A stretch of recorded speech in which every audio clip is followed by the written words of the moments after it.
how to delete call history in Google Voice. First of all, open the app on your phone and make sure you are signed into your account. Then tap on the three horizontal lines at the top left corner of the screen to open the menu.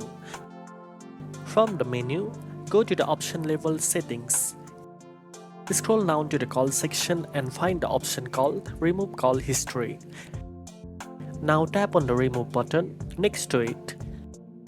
A confirmation message will appear asking if you are sure you want to delete your call history permanently. Tick the box and tap the Remove button to confirm. The process of deleting your Google Voice call history will then begin, and it may take up to 48 hours to complete across all of your devices.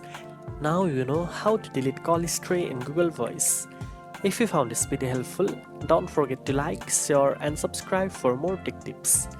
Thanks for watching and I'll see you in the next one.